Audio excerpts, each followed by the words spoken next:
Üç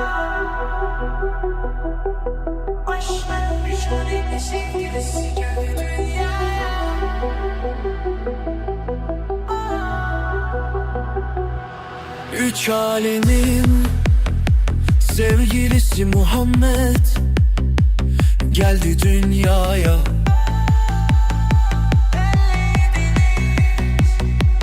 Gel gök rüzgar, görmek istersen eğer.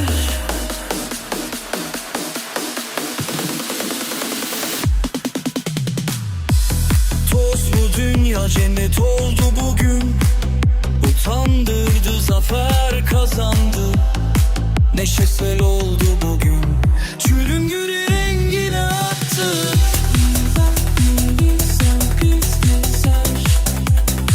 Görmek istersen eğer.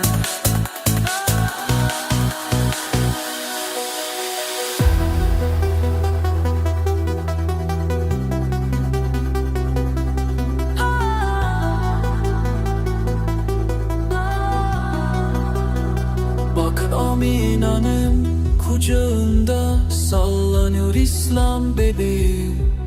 Masum ağzından şehadetin sözlerini duyuruyor bize.